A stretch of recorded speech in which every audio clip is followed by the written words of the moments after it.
lemma tells us that we can replace the difference between the true and the empirical average by the difference between an empirical average computed on an extra sample, Gauss sample, with the empirical average from the initial sample. And the magic thing that happens now is that here we have something that depends on the data set only. So the data set formed by the training sample plus the Gauss sample. We no longer have this speed that depends on the whole distribution. And which means that we can actually project the function class on these double samples. So we can compute the trace of the function class on these double samples. And everything will follow very easily. Then we have to use the union bound on this finite class. Remember, this is a set of bit vectors, so it's finite. And we use some variant of this inequality. So I'll show you how it works. So that's the first step, the symmetrization step. Now we have the supremum over a class of functions of essentially this, if we write it down, is a sum. So it's essentially sum of f of zi prime minus f of di. Okay? So it depends on f only via its value at the sample. So this is the same as this. Taking the maximum over functions in the class f is the same as taking the maximum over projection of this function class on the double sample. Okay, that's direct consequence. We only need to look at the bit vectors. We don't care about the function class, but we only care about the function class on this data. And now this is finite. So now we can use our trivial union bound and upper bound this quantity by the sum over functions in that class, or over vectors in that class of the deviations, which means how many functions we have here. It's upper bounded by the gross function of size 2n, 2n because we have twice the sample of size n, and the deviation for a fixed function. And for a fixed function, okay, this is not exactly of the inequality, but the variance of the inequality, and we can upper bound this by an exponential exponential probability of this form. If we take this and do this inversion trick, we obtain the bound that I showed before.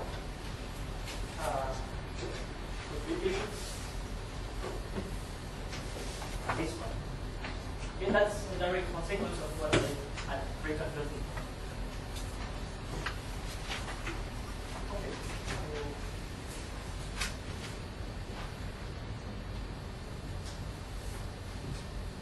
So some remarks again about these results.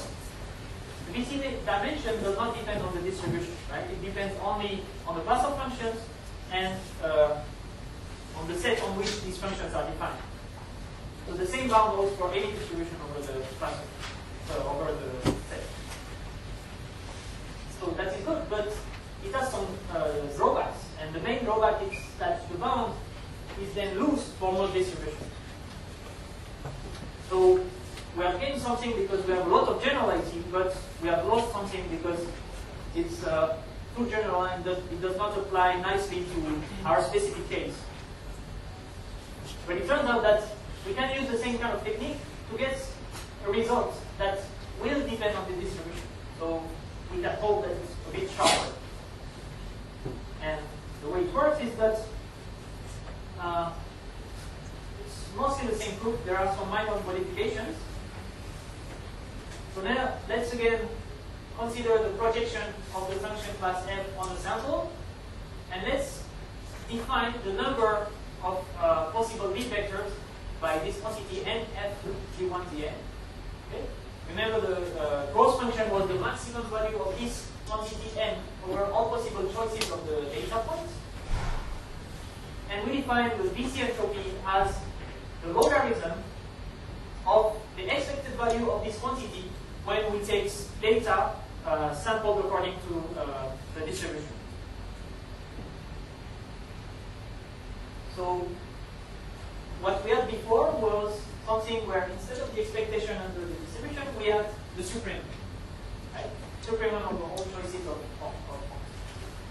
So by replacing this supremum, this worst case kind of shattering number by an average shattering number, we take into account the distribution of the data.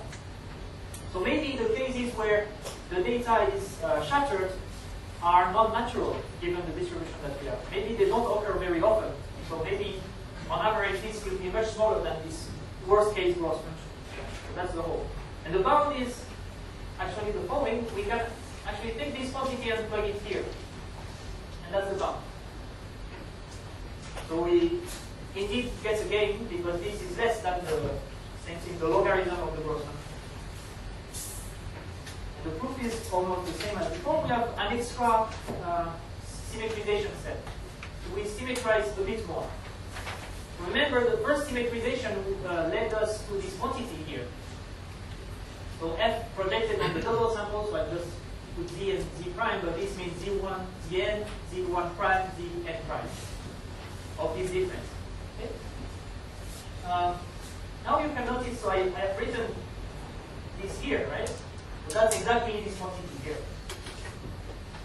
And another remark is that this sample at zi prime and zi, they play exactly the same role because we are taking, so this probability is with respect to both samples and they are independent and identically distributed. So we could replace zi by zi prime or zi prime by zi. It would not make a difference because when we take the average, we take all possible samples somehow. We can just play the trick of saying, well, let's replace zi by zi prime, and what happens is that it will just permute these two terms. And permuting these two terms is just changing the sign. Okay? It's just putting the minus in front of it. And the distribution of this quantity when we put the minus is the same as the quantity, as the distribution of this quantity when we don't put the minus. Okay? If we look at the set of values taken by this quantity when we take all possible zi and zi prime, and the set of values taken by this quantity, by the opposite quantity, is the same set of values. And they will take the same values with equal probability. So that's what it means having the same distribution. Which means we don't change anything in this probability when we put the sign here. So we can put what I call sigma I. So for each I, we can play this game of keeping the quantity or taking the opposite quantity. So putting just something that can take value +1 or -1 in front of it. And we don't change anything. So that's the second symmetrization step. And forget about this for the moment, but the result is that the distribution of this quantity is the same as the distribution of this quantity for any choice of this sign sigma I. So if it's true for all possible vectors of signs sigma I, it's also true on average, if we average over several possible choices of sigma I, or vector sigma I. That's what we do here. We take now, so P sigma means expectation or probability over the choice, the random choice of signs or vectors sigma I. And we choose these random variables now to be equal to -1 or +1 with probability 1. So we have not changed anything by going from here to here, because for each fixed sigma I, this quantity, I mean the probability of deviation of this quantity is the same as the probability of deviation of this quantity. And we took the average over several possible choices of sigma I. Okay, that's more or less clear. What is the equal sign? That's a good point.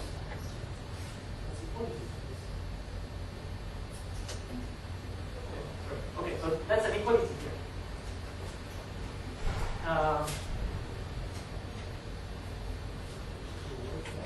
Okay, now, same thing, we have, but okay, I also played another trick here, which is I separated, remember the probability is expectation of indicator, And expectation of indicator, when I take the expectation over sigma I, obtain a probability again. That's why I have expectation that's with respect to the choice of the sample, and that's with respect to the sigma. And so if I forget this and I look just at this quantity here, I have actually fixed value zi and zi prime, right? Because inside this bracket here, the data is fixed. And just considering the random choice of the sign sigma. And I have a supremum over finite class of functions, so I can apply the union bound. I get out of this the number of such functions, so the number of bit vectors when I compute the trace of f on z prime, this double sample, times the deviation. So this should be a sigma here. So the deviation with respect to sigma of this quantity here for a fixed function f. But this difference can be either 1 or minus 1 or 0. So I can take the worst case value, say 1. And what I have to bound is this deviation here. And that's the worst possible deviation I can get for any function that takes value 0, 1. That's the number of such functions in the class. And I still have this expectation because I take the expectation of the whole thing with respect to the data. So now I apply the expectation to this quantity which is depend on the data. This does not depend on the data. And here I can use obtain inequality. Again, that's the same kind of thing. This is the expectation of this quantity is 0. And that's kind of an empirical average of sigma I. So I have this exponential k here. And the expectation of the number of bit vectors in that set. Okay, so I'm done. I'm just using the inversion trick, and I get this result.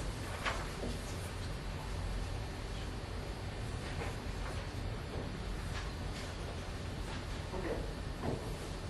So, yes, that's a good point.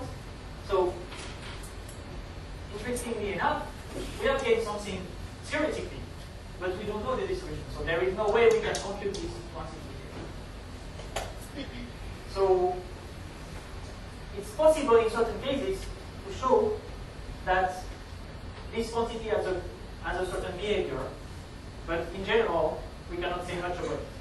But at least we have made one step towards using more information about our setting, our problem in our bound.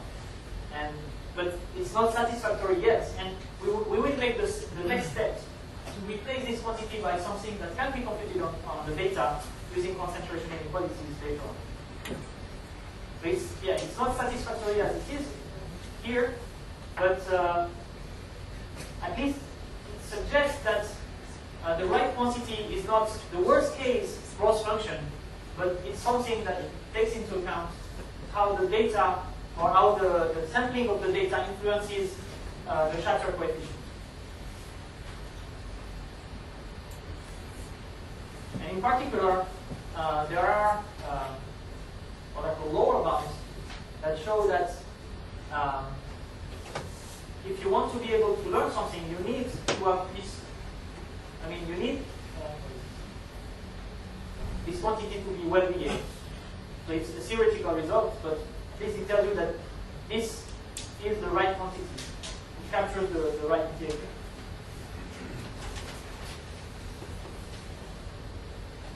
So when the VC dimension is finite, for any distribution, you have convergence to 0 of the error. But it may be that the VC dimension is finite, and you still converge to 0. The error still converges to 0. And this happens if the distribution of the data induces a finite VC dimension, for example. So assume you are in R, let's say an infinite dimensional space, and you have hyperplanes. So the VC dimension of hyperplane infinite dimension is infinite, right? But it may be the case that the distribution of your data lies in a finite dimensional space. So, for example, in a very flat or subspace or dimension, say 2, then the VC dimension that you see through the distribution is only the VC dimension in R2 of icoplanes in R2. So that's what I mean when I say that this is the right quantity. So you can have a space which is very big, but which is such that, but the distribution that is such that the points that you sample only lie on a very limited region of this space. In that case, here, the VC dimension on this whole space would be infinite, but the VC dimension restricted on the superconductor distribution can be finite. So that's the kind of cases where you would gain by looking at this distribution-dependent quantity. But what we have done so far is to bound the error only, the difference between the true and empirical error. And if it goes to 0, then it's fine, but we still have to ensure that we are close to the best possible function. And that's where comes the approximation error. So if we have a very small class, that's fine. The error will go to 0 very fast. But this small class will not be enough to approximate any target function.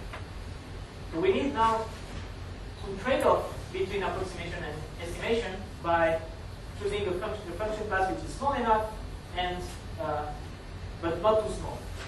And we can use actually the bound to control that trade-off. That's the idea of structural risk minimization. We use the bound that you obtain. So the bound looks like this. The true risk of the classifier is less than the empirical risk, plus some quantity that depends on the VC dimension and on the sample size.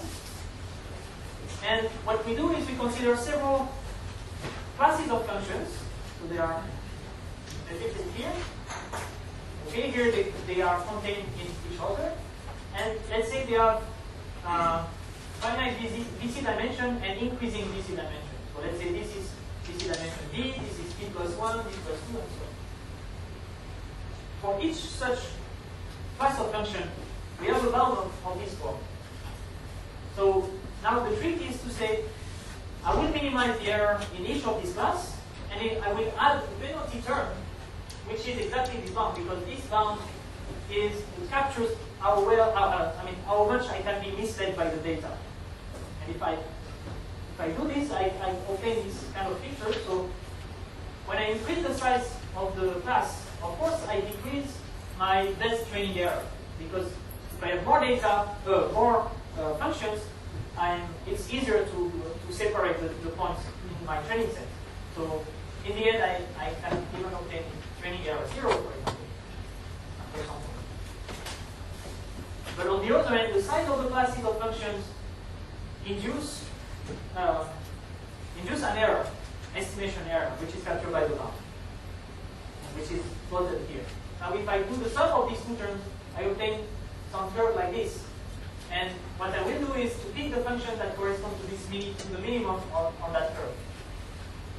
Okay, and that's the idea behind structural risk minimization, and that's also the idea of regularization. I have this fit of the data term that goes to 0 and some kind of estimate of the estimation error that increases, and I try to find the right trade-off by minimizing the sum of the two. Okay, so now we can, is there any question about this lecture? Do you see enlightening for us to understand Sauer lemma? It's a very nice combinatorial lemma. It would not, I don't think it would value much to know it, to know the proof. But if you want, I can show you later. What is understood by we have this very weird behavior in okay. You have some explanation for it.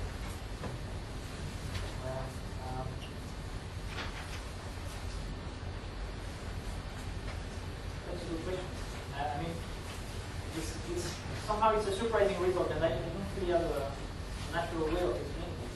There is really a change of behavior that, apart from the mathematical explanation. From the sketch picture we have on the x-axis all the function classes. Right? Function classes with different dimensions. And then you minimize this sum of these two classical parameters, and you get the function class which has the optimal dimension. You wrote there, this is the list of best functions. I don't really see where I already get the function, and you just get the DC dimension which is optimal for the function class. Yeah. Okay, so this, I mean, that's what you hope. But that's not what happens in practice. So, okay, but if in this function class I can find the optimal function. Well, no, what I'm saying is that what you hope is that the function class that you did here is the right one, is the one that contains the best. But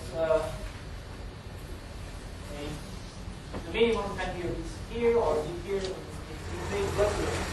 It's not always the case that you find. I mean, hopefully, you will find the best BC dimension will correspond to the set in which the best function is. Since there are random situations, this will not happen always.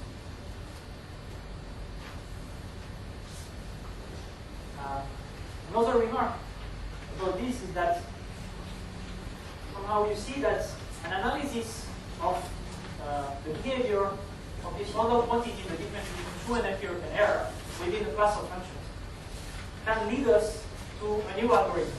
Okay? So this is an algorithm. I mean, this structural minimization is an algorithm that is suggested by the bound directly. So if you say, well, I have to minimize, I have to find some trade-off between fit of the data and complexity of the class. Well, there are many ways you can do that. Okay? And how to capture the complexity of it. So here, by using some mathematical approach to this problem, we have shown that the right quantity to measure how big is the class is the BC dimension, or I mean, at least it's a reasonable quantity. And the next question is, how should we trade off between fit and BC dimension? And that's given by the bound. So the bound gives us the right function, or suggests us which function we should use of h and n. Because we could imagine to, instead of square root of h over n, to use h over n, for example, or h squared over n. But this analysis tells us that the right scaling of the BC dimension and of the data, the sample size, is square root of h over n.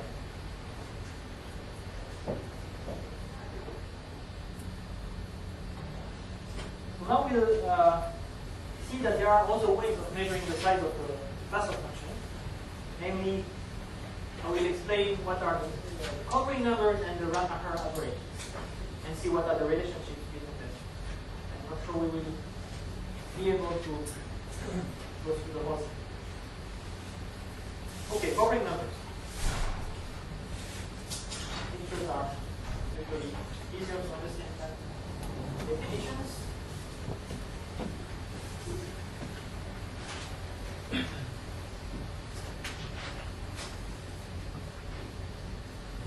How does it work?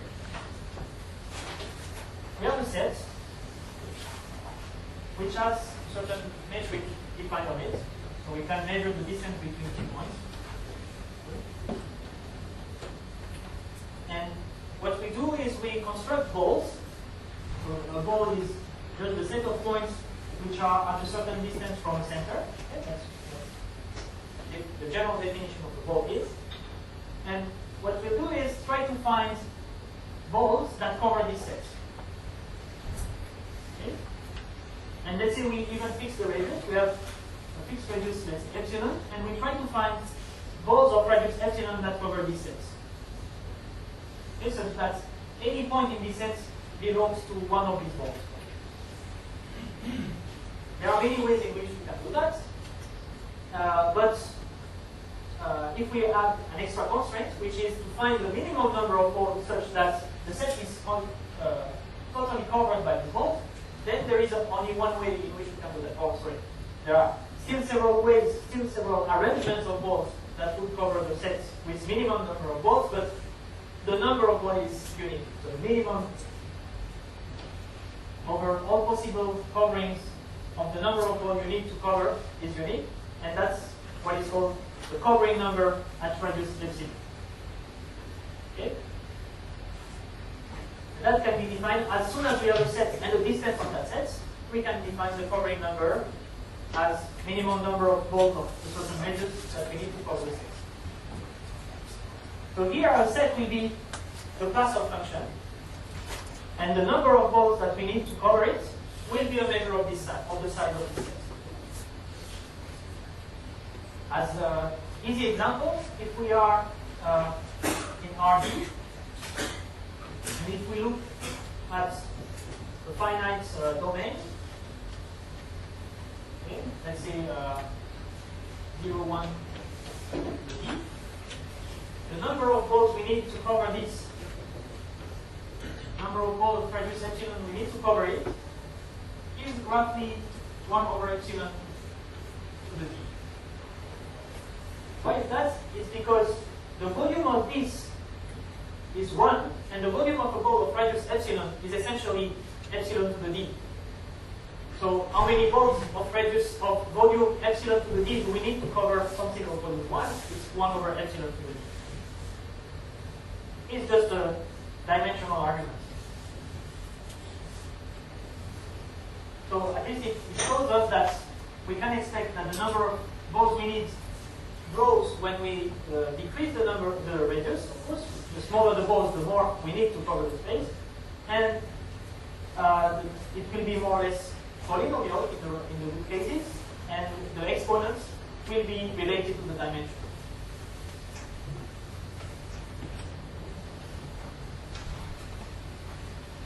So how do we do it in the case that we're interested in? We define the distance on the set of functions as essentially the Hamming distance between those two functions when we compute the corresponding bit vectors. We take our functions, we compute the corresponding bit vectors by evaluating the functions on the data, f, c1, f, cn, etc. And we compare the number of different bits that we obtain, and that's what is called the Hamming distance, and we normalize it by 1 over n. So this defines the distance on our class of functions. Okay? Now, given this distance, we can define a cover, as I said before, which is a set of, which can be defined as a set of centers, such that the balls centered at this point of radius epsilon, and we take the union of these balls, contains the set of functions that we started with. And as I said, the covering number of the class F at radius epsilon given n data points, because here this depends on the data, is the minimum size of such a cover. And again, we have this relationship. It does not matter whether we look at the classifiers or if we look at the loss class. We obtain the same thing. So we can use them equivalent. We have the same result in the case of the gross function. The gross function on the class was the same as the gross function on the loss class. And using this quantity, this other type of measure of the size of the class of function, we can also obtain a bound of the same flavor that we had before. The result is the following. So the probability that the error is larger than some t for a given, for any function t, is bounded by this quantity. So again, we have this exponential term that corresponds to some kind of Halding's inequality. And here we have the expected covering number where the expectation is taken with respect to the sampling again. So remember, the covering number depends on the sampling because the distance between two functions is the Hamming distance between the bit vectors we obtain by computing this function on the data. Okay. Well, this turns out to be a bit harder to invert, so that's why I did not write it in the inverted way. Because here we have t here and here, so it's hard to extract t from this quantity. But essentially, the result would look like this.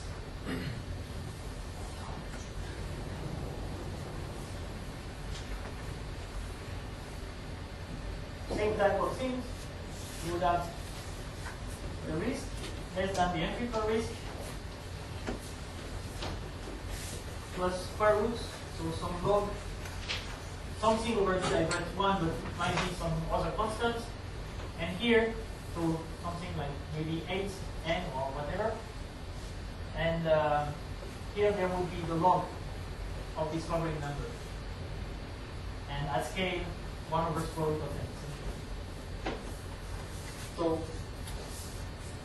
what we obtain is that we have the same type of bound again, where the complexity is played, the role of the complexity is played by the logarithm of the covering numbers at a certain scale. And if you recall that the covering number behaves more or less as 1 over epsilon to the dimension, then this is more or less proportional to the dimension, the logarithm. Okay, so I mean, I'm using here the word dimension in an abstract sense, and we'll see that actually it can be related to the VC dimension of the class.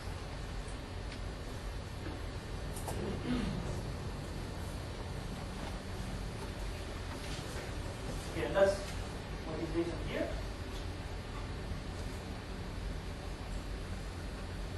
So notice that when we take this Hamming distance,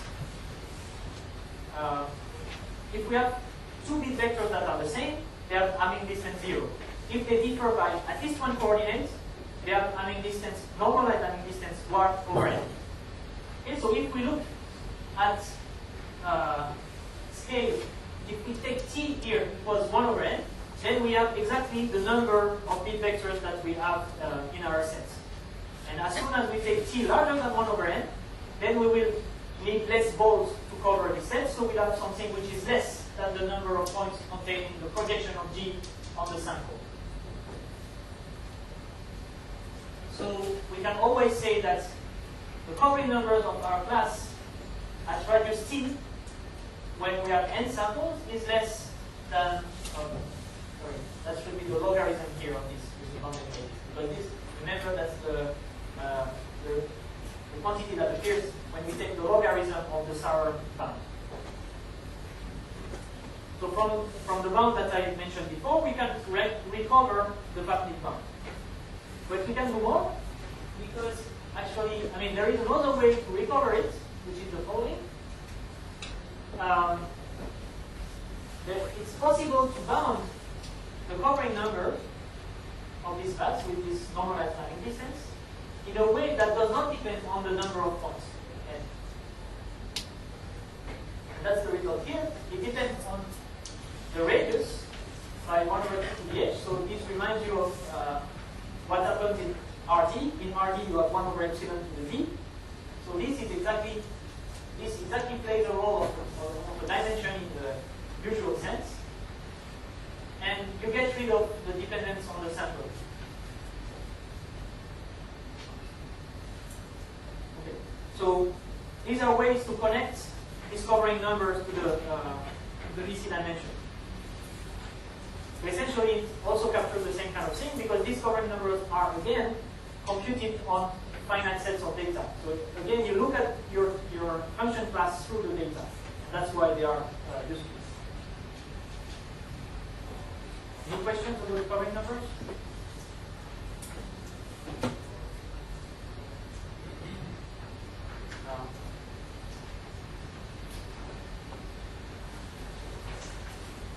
So if you, well, maybe I'll skip this slide. We'll come back to this maybe later. And we'll go directly to something like that very much, which are the Rademacher algorithms. So again, another way of measuring the size of the set of functions. And if you have to remember only one, remember this one. We can recover all the other ones from this. So again, we introduce these random signs, sigma 1, sigma n. You already saw them in the proof before. So they are independent signs that can take value +1 or -1 with probability 1. And we define, remember, Pn of f was 1 over n sum of f of zi, pi. So now we just define Rn of f, R for Rademacher, and we introduce these signs. So this is something that depends, that is very much random because it depends on the data, which is random, and on these signs, which are random ones. This is a random variable. And what is the Rademacher averages? It's the expected value of the supremum over the class of function of this quantity. Okay, just a definition. And we'll see how it's related to the quantity of interest in a minute. So this expectation here is with respect to all the random variables that enter this quantity, which means with respect to the data and with respect to the sign. Okay, that's just the definition. And we can also define what are called conditional Rademacher averages, and where we only take the expectation with respect to the signs and we fix the data. So if we have a fixed set of data, we can compute this expectation by taking random sigmas, maximizing over the class of function, and doing that over and over again. Yes. So before seeing the signal doesn't matter, but maybe plus one or minus one, the one half of the work. Yes. But here it does. Here it still does not matter actually. But it matters for using these quantities actually. But well, in the proof, we see that to obtain a result that depends on this quantity, it does not matter. But to obtain a result that depends on this quantity, it may matter. But it's convenient to use this anyway.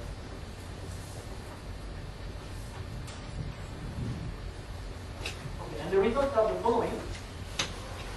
So this 30R of f is the expected Rademacher average for the class of function f, and this is the conditional one. And the result that we have is that with high probability, 1 minus delta, it's not written in here, the expectation of the function for all functions in the class is less than the empirical expectation plus this confidence term that we always have in all the bounds. And now the complexity term is placed by this one. So remember, for the other bounds we have, instead of this, we would have log of the number of functions, or log of the covering numbers, or PC dimension over n. And here we have this.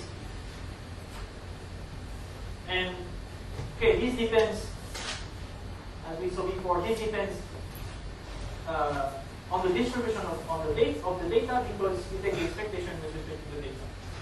So this is not really easy to compute. But it turns out that very similar bounds hold for the conditional Rademacher averages, or also empirical Rademacher averages, because they can be computed on the data. Right? This is, we take the expectation only with respect to the signs, but this is computed on the data. So here we have a bound where we can compute everything from the data set. So how does this relate? Or, well, let's see first, how does this occur? How can we get such a result?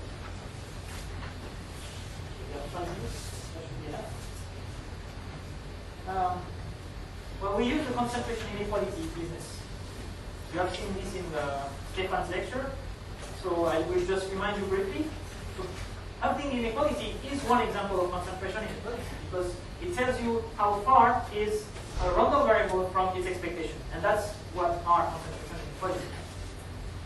And the type of behavior that we expect is that when the number of variables increases, the empirical average gets concentrated around it. And there is a generalization of the inequality, if you want to think of it this way, which works for any type of function. So you have a function of certain random variables, z1, zn, and as soon as it satisfies this condition here, which is that when you change one random variable and you compute the function on the initial set of variables or on the modified set of random variables, if the value does not change much, does not change more than a certain value, fixed value c, then you have this bound. So if you think of this function as a sum, you obtain exactly of things inequality, which was telling you that when one random variable, each random variable is bounded, then you have something like this. direct generalization of Tübingen inequality to arbitrary functions of non-random. And that's very easy to use. We will use it actually several times. We will use one time to relate this quantity that we want to bound to its expectation. And actually that will be our function capital F here will be exactly this function here, which depends via this quantity on n independent non-variables. We will use a symmetrization trick, which is even easier than the one we used before. And concentration again to relate the expected Rademacher to the empirical Rademacher. So we want to apply McDiarmid's inequality to this quantity which is the supremum of this difference. So we have this very simple relationship. If we take the supremum over set of functions of something that depends on the function plus something else that depends on the function, is less than the sum of the supremum. Okay, that's easy. So as a result, we obtain some kind of triangle inequality. But if we take this and put it on this side, playing around, we obtain this. The difference between two suprema is less than the supremum of the difference. So we can apply it directly to the suprema that we're interested in, supremum of Pf minus Pnf, and supremum of Pf minus Pn prime f, where here I have just replaced one instance of my data by another instance. And if I look at this difference, is bounded by this, and here. So here I have a sum over z1, zn, where zi has been replaced by zi prime. And here I have z1, zn. So the difference between these two quantities is only f computed at zi prime minus f computed at zi, which is what I've written here. Okay? And since this is 0 or 1, this whole thing is less than 1 over n. So the result is that if I compute my function on the initial sample or the same function computed on a modified sample where I have only modified one example in my sample, the difference is less than a fixed constant. So I'm in good shape. I can apply McDiarmid's inequality and with C equals 1 over n and get the result.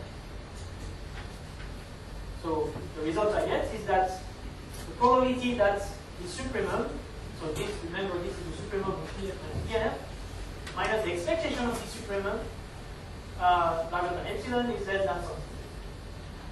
So now I need to compute this quantity, which is the expectation of the supremum of Pf minus Pnf.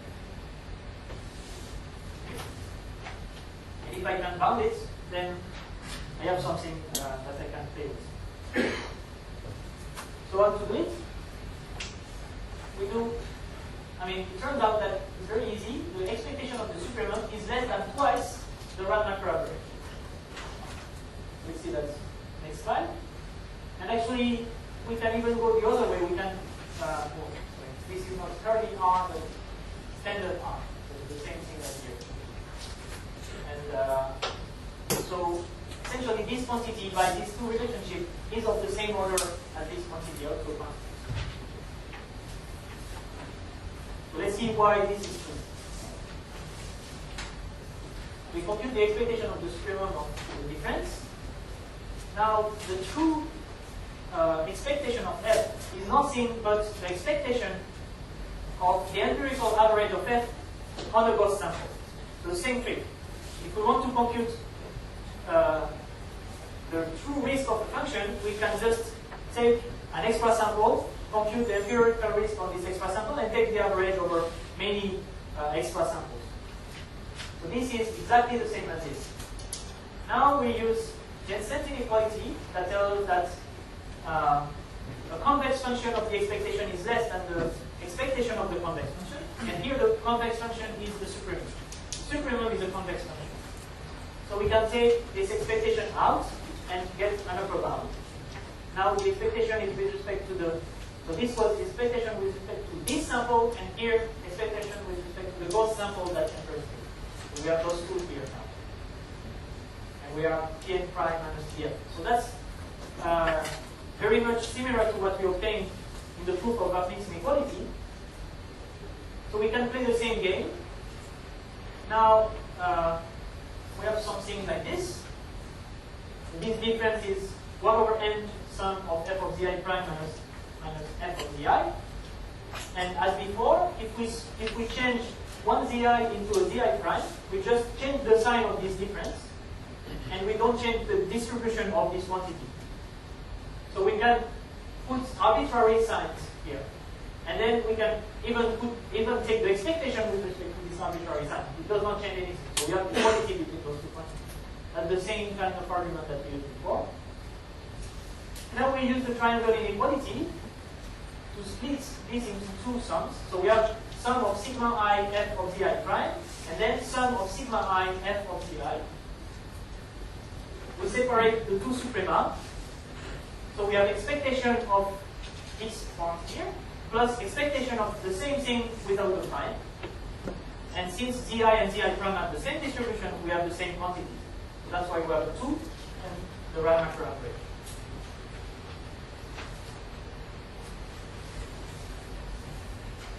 Okay, and maybe I'll stop here. And we see the properties of the Rademacher